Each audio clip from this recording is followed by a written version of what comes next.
I I don't know what's happening. Am I going mad? Where am I? Where the hell am I? Oh, what's that? It started this morning. I was taking my daily walk with Brian, a routine we practiced over the last year, which consisted of us grabbing coffees from the place down the road, right before we went to work. I remember needing a coffee bad. My head hurt in a dull but overpowering way, not unlike a really bad hangover after a long night. Except I was sober last night. Brian sat down by the coffee tables, facing the traffic like he always did. He ordered a latte. Strange, I thought. He always got an espresso. And we went by the process of talking idly as we waited for our brains to wake up. In the middle of our conversation, a song popped up on the radio, Heal the World by Michael Jackson. Oh man, I love this song, I said idly. Easily one of his top 5. It's a shame, really. What's a shame? Brian replied. I looked at him incredulously. Brian stared at me right back, like I had a tumor on my face. He turned his head, as if to check if I was serious. After a while I said, No way, you haven't heard? Haven't heard what? He said. He died a week ago, I said. He flinched, as if suddenly taken aback. It was his turn to look at me, as if I had something wrong with my face. What the hell are you talking about? He said, with a slight wisp of concern. Dude, I replied, don't you watch the news? There was a big funeral and everything. The Jackson 5 were there, Usher cried on stage. He just stared at me, with his mouth agape. Carl? Are you okay, man? He said. What do you mean am I okay? I said. Dude, he muttered. Michael Jackson died 6 years ago, 2009. Are you sure you're feeling fine? We burned a couple of minutes arguing, and it took him a while to convince me that he wasn't kidding. Because really, I wasn't too. I had a dull headache, and my body had a slight case of the shakes, but I chalked it up to a cold settling in. But I really remembered watching Michael Jackson's funeral a week ago. I remember putting his CD on the radio and turning up the volume to listen to his #1's album once again. It must be some weird prank, I thought. Feeling slightly off, I pushed myself to make my way to the office. Immediately, I noticed the new paint job that covered the facade of the building where I worked. The slightest bit of work makes everything look new, I thought. I went to the grocer downstairs to grab a pack of biscuits to bring to my teammates. They were fiends for cookies and had an endless appetite for sweets. I grabbed the first thing I saw, the familiar blue of a Chips Ahoy package. Happily, I made my way downstairs. The guys immediately saw what I was carrying up, and their eyes lit up happily. Boss, they said, this is why we love you.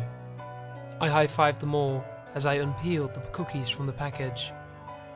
The plastic trays were emptied in a matter of seconds, as they descended upon the cookies like a happy pack of vultures. As they settled to their desks, Eddie came up to me and said, Boss, what's the occasion? Why the cookies? I shrugged. I like the new packaging, I said. It just caught my eye, you know? And he gave me the same look that Brian did. It felt disconcerting. What are you talking about? He said. Oh, you know, they're blue now.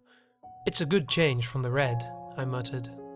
A flash of anxiety rose up from below my spine. Eddie shook his head, laughed, and patted me on the shoulder. They've always been blue, boss, he said. That's when I noticed that everything was slightly off. A voice at the back of my head was telling me that I was going mad. Or perhaps this was some cruel but unusual prank. But every time I remember Eddie and Brian's face in my memory, I was struck with the feeling that they meant what they said. Things were not as I remembered them. A fear welled up from my stomach. I prodded with small questions, trying to fight back the rising anxiety that was threatening to overtake me. Throughout the day, I found out a couple of other weird things. I discovered that the office building was new. We just moved into the new office a month ago. Not as I remember, 3 years ago. I was the boss of my team, and it wasn't just a loving nickname that they gave me. And a couple of other details, too numerous and tiny to be of consequence. But as a whole, I felt sick, nauseous, lost. I locked myself in my office and sent out an email saying that I would be sick for the rest of the day. That I would go home until I felt better, so as to not spread whatever I had. A couple of my team members replied immediately, expressing their thanks with my decision. I walked home with a rising feeling of discord bouncing around in my head. Everywhere there was something off. Something I don't remember being how it was now. The cabs were yellow, not silver. The train service was called PTV, not City Rail. The people who manned the shops were different, not the people I remember. I ran up my apartment, up the stairs until I found my door. I stepped inside and locked the door behind me. Sweat soaked my forehead. Was I going mad? I felt my phone vibrate in my pocket. I glanced at the screen and flinched. "Mother," it said. "Hello?" I said as I answered it. "Carl, dearie," my mother said in a bright voice. "Are you okay? Did I catch you at a bad time?" I shook my head instinctively. No, it's okay," I said. Tears welled up in my eyes. I felt a lump rise in the back of my throat. "How have you been, Mum? I missed you so much." "Oh, you sweetie," my mother cooed. "What's gotten into you? Who are you, and where did you take my real son?" she said, laughing. I laughed with her in relief. "Mom, I just really missed you is all," I replied. "I'm glad to hear your voice." We spent the next hour talking about the most inane things, everything and nothing at all. I found that her voice calmed me, made me feel safe. It was my mother, being my mother. Still, I couldn't shake the feeling that I was going mad. Regardless of how far I pushed it at the back of my head. Because my mother died 3 years ago.